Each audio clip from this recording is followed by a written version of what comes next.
The lipstick stain on Jack's collar was unmistakable. I'd spent years buying him crisp white shirts, and now this vibrant smear of red mocked me from the laundry basket. My hands trembled as I lifted the shirt, the scent of unfamiliar perfume assaulting my senses. "Laura? Have you seen my blue tie?" Jack's voice echoed from our bedroom. I quickly shoved the shirt back into the basket, my heart racing. "Just a minute," I called back, trying to keep my voice steady.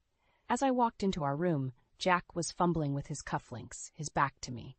"There you are. Can you help me with this? I'm running late for a meeting." I approached him, my fingers working on autopilot as I secured his cufflinks. "Another late night at the office?" I asked, unable to keep the edge out of my voice. Jack turned to face me, his expression unreadable. "You know how it is, Laura. The Johnson account is taking up all my time." "Is that so?" I muttered, handing him his tie. He raised an eyebrow. "What's that supposed to mean?" I forced a smile. "Nothing. Just, you've been working a lot lately." Jack's phone buzzed, and he glanced at it, a small smile playing on his lips. "I've got to run. Don't wait up for me, okay?" As he rushed out the door, I felt a knot forming in my stomach. This wasn't the first time I'd noticed Jack's unusual behavior. The late nights, the secret smiles at his phone, the emotional distance between us. It all added up to something I didn't want to face. I grabbed my own phone and dialed Rachel's number. She picked up on the third ring. "Laura? Everything okay?" "I need to talk," I said, my voice cracking. "Can you meet me for coffee?" An hour later, I was sitting across from Rachel at our favorite cafe, pouring out my suspicions. She listened intently, her brow furrowed with concern.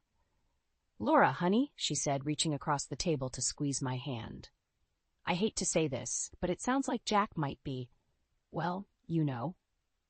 I nodded, tears pricking at my eyes. "I think he's having an affair." Rachel's eyes widened. "Have you confronted him?" I shook my head. "I'm not sure how. What if I'm wrong? What if I'm just being paranoid?" "You need proof," Rachel said firmly. "Have you considered hiring a private investigator?" The thought had crossed my mind, but hearing Rachel suggest it made it feel more real. "I don't know if I could do that," I admitted. "Laura, you deserve the truth," Rachel insisted. "If Jack is cheating, you need to know." As we left the cafe, my mind was reeling. The thought of hiring someone to spy on my husband felt wrong, but the alternative, living with this gnawing uncertainty, seemed worse. That evening, I sat alone in our living room, waiting for Jack to come home. The house felt emptier than ever, filled with the ghosts of happier times. When the front door finally opened, I steeled myself for the conversation ahead. Jack walked in, looking tired but oddly cheerful. "Hey, you're still up," he said, loosening his tie. I took a deep breath. "Jack, we need to talk." He paused, his smile faltering. "What's wrong? Are you having an affair?" The words tumbled out before I could stop them. Jack's face went blank, then twisted into a mask of indignation. "What? Laura, how could you even think that? You're never home, you're always on your phone, and today I found—" "Found what?" he interrupted, his voice sharp. I hesitated, suddenly unsure. "Nothing. It's just, we've been so distant lately." Jack's expression softened, but something in his eyes remained guarded. "Laura, I'm just busy with work. You're imagining things." As he walked away, leaving me alone with my thoughts, I couldn't shake the feeling that this was just the beginning of a long, painful journey. The truth was out there, and I was determined to find it, no matter the cost. The business card felt heavy in my hand as I stared at the words, "Mitch Donovan, Private Investigator." I never thought I'd be the kind of woman who'd hire someone to spy on her husband, but here I was, sitting in a dimly lit office, about to do just that. "Mrs. Thompson," Mitch said, his voice gruff but not unkind. "What can you tell me about your husband's routine?" I took a deep breath. "He leaves for work around 7:30 a.m., usually returns after 9 p.m. Lately, he's been going on more business trips than usual." Mitch nodded, jotting notes. "Any particular days or patterns to these trips?" "They're often on weekends," I replied, the realization hitting me anew. "He says it's to avoid disrupting the work week." "I see," Mitch said, his expression neutral. "And you suspect he's seeing someone else?" I nodded, unable to speak past the lump in my throat. "All right, Mrs. Thompson, I'll start surveillance tomorrow.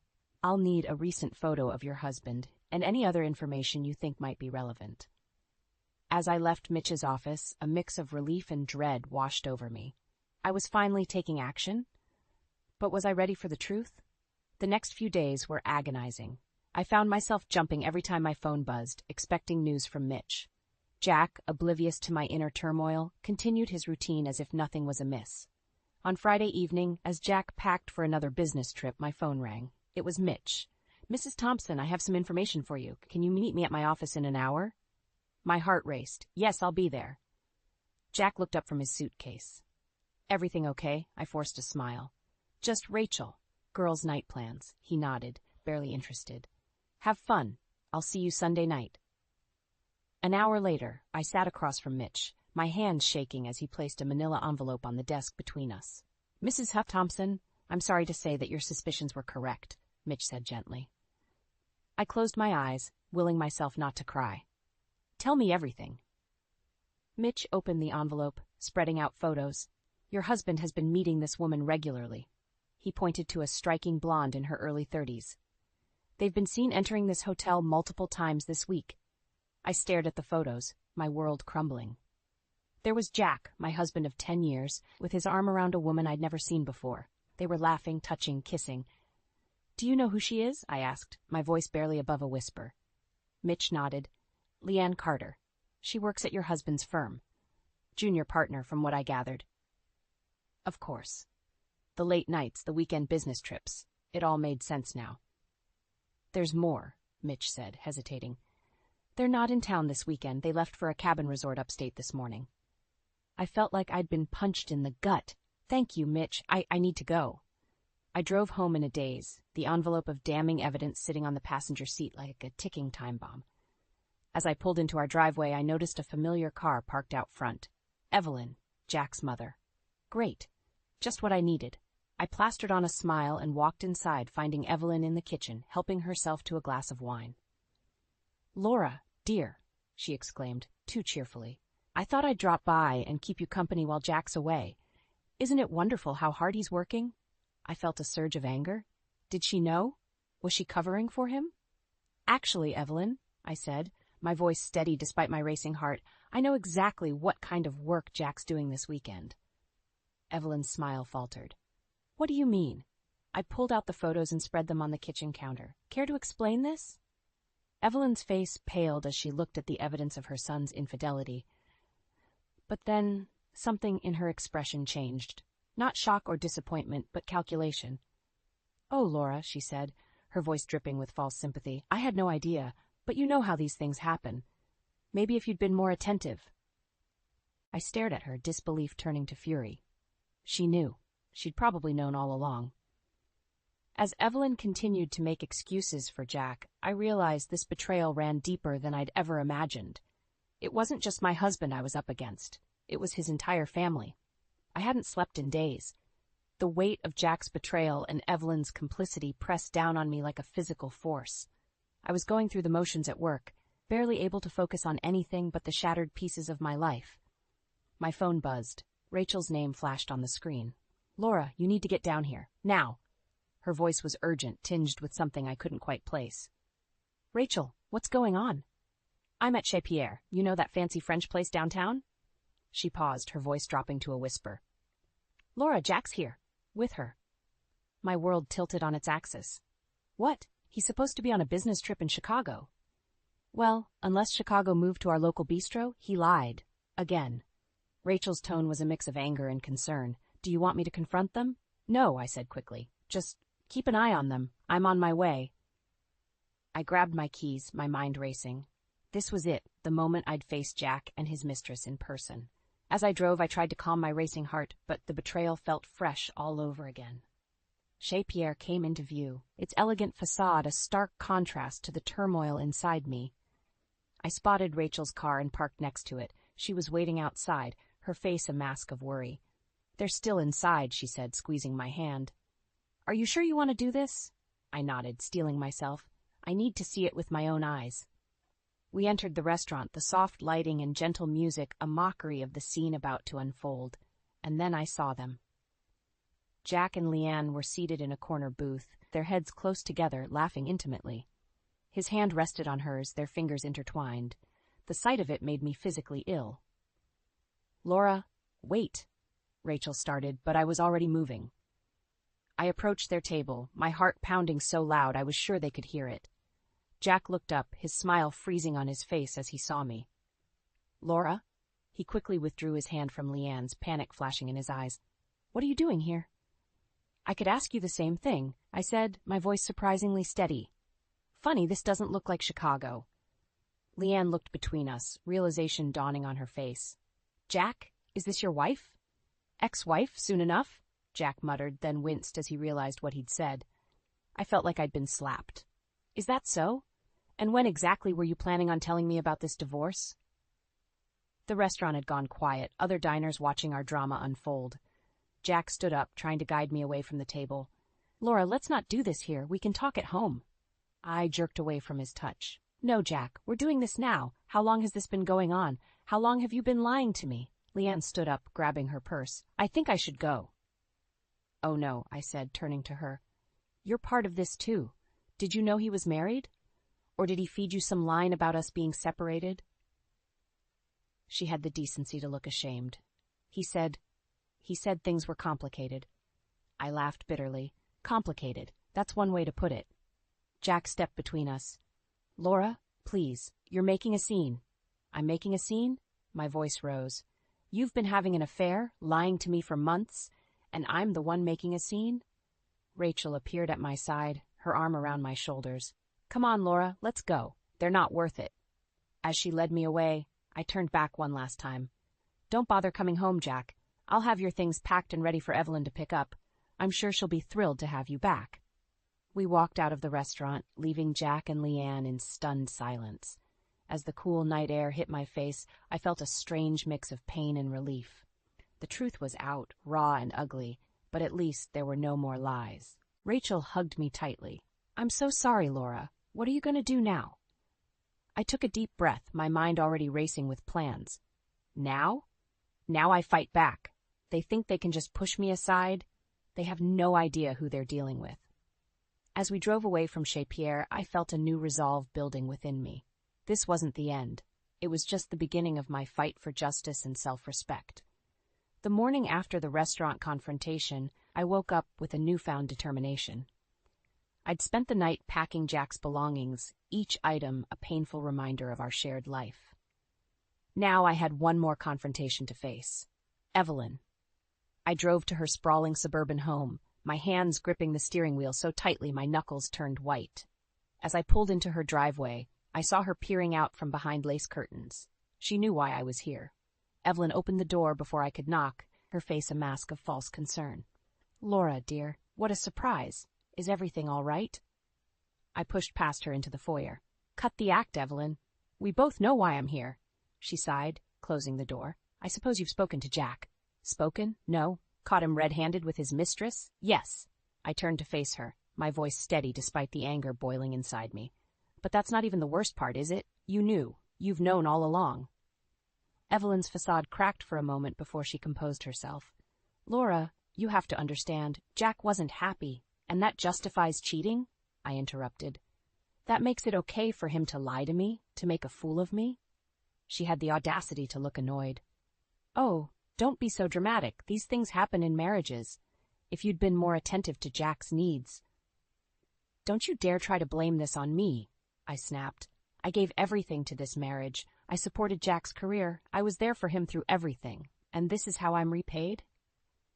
Evelyn's eyes narrowed. "What exactly do you want, Laura? Money? Because I can assure you, Jack's lawyers will make sure you don't get a penny more than you deserve." Her words hit me like a slap.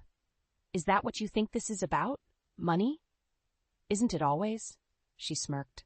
"Face it, dear, you're not getting any younger. Jack's moving on. Maybe it's time you did the same." I felt a surge of rage unlike anything I'd ever experienced. "You really are a piece of work, Evelyn. You raised a cheater, and now you're defending him. What kind of mother does that?" "The kind who wants her son to be happy," she shot back. "Leanne understands Jack's ambitions. She supports him in ways you never could." "She's half his age and his subordinate at work," I retorted. "But I'm sure that has nothing to do with it." Evelyn waved her hand dismissively. "Details. The point is, Laura, you've lost. Jack wants a divorce, and he'll get it, Why don't you just sign the papers and save yourself the embarrassment of a drawn-out legal battle? I stared at her, realization dawning. Papers? What papers? A flicker of panic crossed Evelyn's face before she schooled her features. Oh, didn't Jack mention it? He's already started the proceedings. The papers should be arriving any day now. My world tilted on its axis. They'd planned this, all of it. While I was agonizing over Jack's betrayal, they were already plotting to push me out of the picture entirely. I think you should leave now, Laura, Evelyn said, her voice cold. There's nothing left to discuss. As she ushered me towards the door, I felt a strange calm settle over me. You're right, Evelyn, there isn't anything left to discuss, but this isn't over. Not by a long shot. I walked out of her house, my mind racing. They thought they had me cornered, that I'd roll over and accept defeat. But they had no idea who they were dealing with. As I drove home, I made a decision. I wouldn't just fight this divorce. I'd make sure Jack and Evelyn regretted ever trying to manipulate me. It was time to show them exactly what I was capable of. I pulled out my phone and dialed a number. Hello, is this Mitch Donovan? It's Laura Thompson. I need your services again. We're not just gathering evidence anymore. We're going to war. The manila envelope sat on my kitchen table like a ticking time bomb. I'd been staring at it for hours, unable to bring myself to open it. The return address confirmed my worst fears, Jack's lawyer's office. With trembling hands, I finally tore it open. Divorce papers, just as Evelyn had warned me. I skimmed through the legal jargon, my anger rising with each word. Jack was seeking a no-fault divorce, citing irreconcilable differences. But it was the proposed settlement that made my blood boil. He wanted the house, most of our joint assets, and was offering me a pittance in alimony. It was as if our 15 years of marriage meant nothing, as if I hadn't sacrificed my own career ambitions to support his. My phone buzzed. A text from Jack. Did you get the papers? Let's make this easy on both of us. Just sign them. I threw the phone across the room, watching with satisfaction as it clattered against the wall. Easy? For whom? Certainly not for me. The doorbell rang, startling me out of my rage. I opened it to find Evelyn standing there, a saccharine smile plastered on her face. Laura, dear, she cooed. I thought I'd stop by to see how you're doing. Have you had a chance to look over the papers? I stepped back, allowing her into the house. Oh, I've looked at them all right. You must be so proud of your son, trying to leave his wife destitute. Evelyn's smile didn't waver. Now, Laura, don't be dramatic. Jack's offering you a fair deal considering the circumstances. Fair? I laughed bitterly. He's trying to take everything we built together and leave me with nothing. How is that fair? She sighed, as if explaining something to a child. Laura, you need to face facts. Jack has moved on. Now fighting this will only make things messier. Why don't you just sign the papers and start fresh? I stared at her, realization dawning. This was your idea, wasn't it? You put Jack up to this. A flicker of something, guilt, annoyance, crossed Evelyn's face before she composed herself.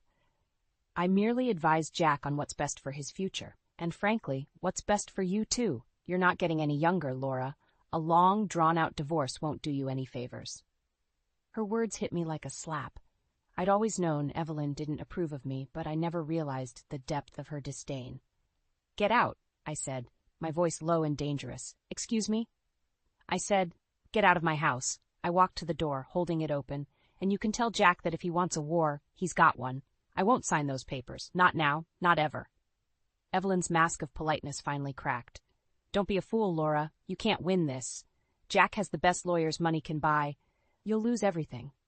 I stood my ground, meeting her gaze.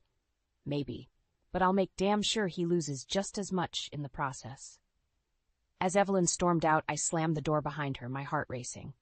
I leaned against it, trying to catch my breath. What had I just done? Could I really fight Jack and his high-powered lawyers? My eyes fell on the divorce papers on the table. With sudden resolve, I walked over and tore them to shreds. Then I picked up my phone, miraculously unbroken from its earlier flight, and dialed a number. Rachel, it's me. I need your help. Do you still have that contact in the DA's office?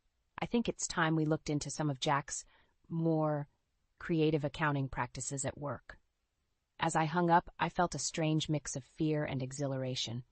I was done being the victim in this story. If Jack and Evelyn wanted to play dirty, they were about to learn that I could play that game too. I may have lost my husband, but I was damned if I'd lose my dignity or my fair share of what we'd built together. The war was on, and I intended to win. The courtroom buzzed with tension as I sat beside my lawyer, Sarah, watching Jack and his team file in. Evelyn trailed behind, her face a mask of smug confidence. My stomach churned, but I forced myself to sit tall. This was it, the moment of truth. "All rise," the bailiff called as the judge entered. As the proceedings began, I couldn't help but feel like David facing Goliath. Jack's lawyer, a shark in an expensive suit, presented their case first. He painted me as a gold digger, trying to take advantage of Jack's success. I gripped the edge of the table, my knuckles turning white as I listened to the lies. Then it was our turn. Sarah stood, her voice steady and clear. "Your Honor, we have evidence that Mr. Thompson has been hiding assets and underreporting his income for years." A murmur rippled through the courtroom. I watched Jack's face pale as Sarah presented the documents we'd uncovered: bank statements, offshore accounts, creative bookkeeping at his firm. Evelyn leaned forward, whispering furiously to Jack's lawyer. "Furthermore," Sarah continued, "we have reason to believe that Mr. Thompson's affair with his colleague, Leanne Carter, began while she was his subordinate, violating company policy and potentially opening the firm to a sexual harassment lawsuit." I saw Leanne, sitting in the back of the courtroom, shift uncomfortably. Jack's lawyer jumped up, objecting, but the judge overruled him. As Sarah laid out our case, I felt a glimmer of hope. We had them on the ropes, but then Jack's lawyer called for a recess, huddling with Jack and Evelyn in the corner of the courtroom. When we reconvened, Jack's lawyer approached the bench. "Your Honor, in light of this new information, my client would like to propose a settlement." My heart raced as I listened to the terms. It wasn't everything we'd asked for, but it was far more than Jack's initial offer: a fair division of assets, a generous alimony agreement, and, most importantly, my name cleared of any wrongdoing. The judge turned to me. "Mrs. Thompson, do you accept these terms?" I looked at Sarah, who nodded slightly. This was more than we'd hoped for. "Yes, Your Honor, I do." As the judge made it official, I felt a weight lift from my shoulders. It was over. I'd won. Outside the courtroom, Evelyn cornered me. "You think you've won?" she hissed. "This isn't over, Laura. You've ruined everything." I stood my ground, meeting her gaze. "No, Evelyn, you and Jack ruined everything when you decided to betray me. I just refused to be a victim." As she stormed off, I saw Jack approaching. He looked defeated, a far cry from the confident man who'd tried to bully me into submission. "Laura, he started, but I held up a hand. "Save it, Jack. We're done here." I turned and walked away, my head held high. As I pushed through the courthouse doors into the bright sunlight, I felt like I could breathe freely for the first time in months. My phone buzzed. A text from Rachel. "How did it go?" I smiled, typing back, "It's over. I won." As I waited for a cab, I realized this wasn't just the end of my marriage. It was the beginning of something new.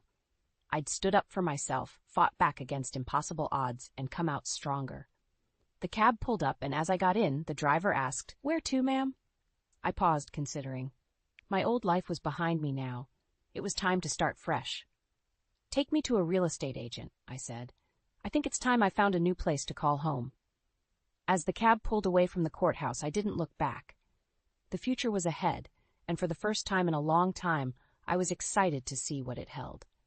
The key turned in the lock of my new apartment, and I stepped inside, breathing in the scent of fresh paint and possibility. It had been 3 months since the divorce was finalized, and I was finally ready to start my new life. I set down the last box and surveyed the space. It was smaller than the house I'd shared with Jack, but it was mine. All mine. My phone buzzed. A text from Rachel. "Housewarming party tonight. The girls and I want to celebrate." I smiled, typing back a quick, "Yes!" It felt good to have something to look forward to. As I unpacked, my mind wandered to the changes of the past few months. I'd thrown myself into work, earning a promotion that had been long overdue.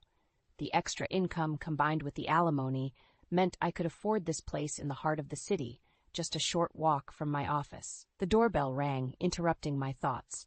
I opened it to find a delivery man holding a large bouquet of flowers.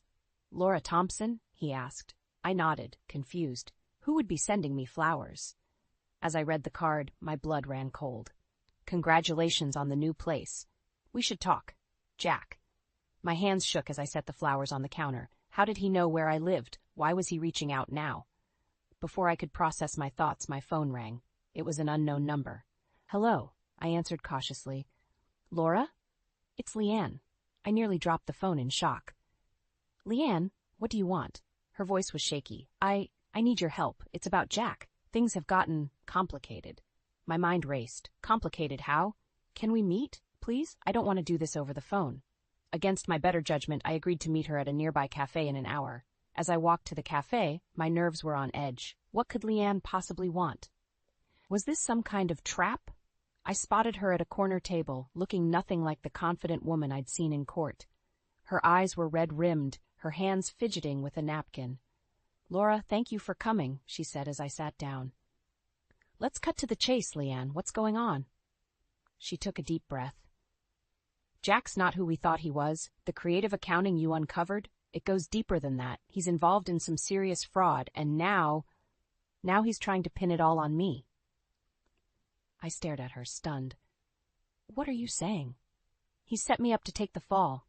There's an investigation, and all the evidence points to me. But it was him, Laura. It was always him. My mind reeled.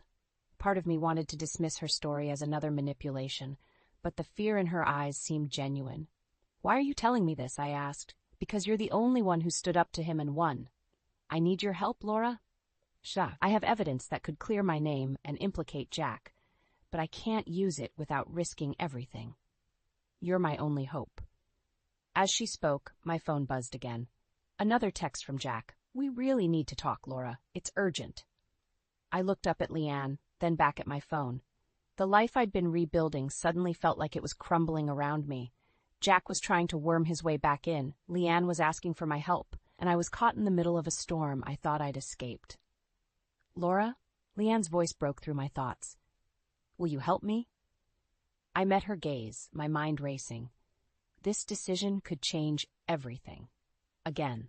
But as I opened my mouth to respond, I realized that no matter what I chose, the peaceful life I'd been building was about to be turned upside down. The question was I ready to face the storm once more? The shrill ring of my phone pierced the quiet of my apartment. Evelyn's name flashed on the screen. I hesitated, then answered.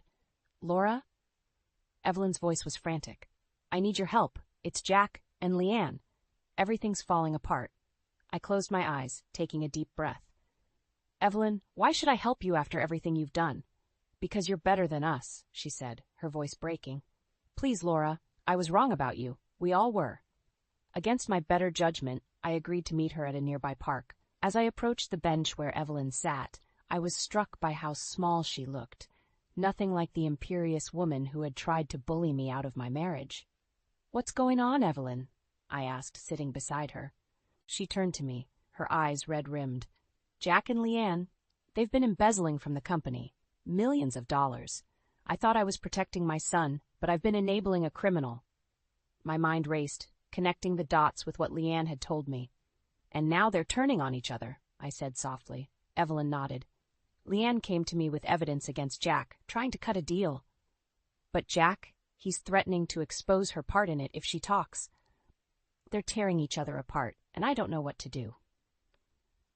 I sat back, overwhelmed by the irony. The two people who had conspired to destroy my life were now destroying each other. Why come to me? I asked. Because you're the only one who saw through their lies, Evelyn said. You fought for what was right, even when it seemed impossible. I admire that about you, Laura. I always have, even if I never showed it. Her words hit me like a punch to the gut. After all this time, all the pain and betrayal, here was Evelyn asking for my help. What do you want me to do? I asked. Help me make this right, she pleaded. You have connections at the DA's office. You can help ensure they both face justice without destroying the company and everyone who works there. I stood up, pacing as I considered my options. I could walk away, let Jack and Leanne destroy each other. It would be the perfect revenge. But as I looked at Evelyn, I realized that revenge wasn't what I wanted anymore. Okay, I said finally. I'll help. But not for Jack and not for Leanne, for the innocent people who could lose their jobs if this explodes. Evelyn's relief was palpable. Thank you, Laura. I know I don't deserve your kindness. You're right, you don't, I said firmly. But this isn't about deserving, it's about doing what's right. Over the next few weeks, I worked with my contacts at the DA's office, providing the evidence Evelyn had gathered.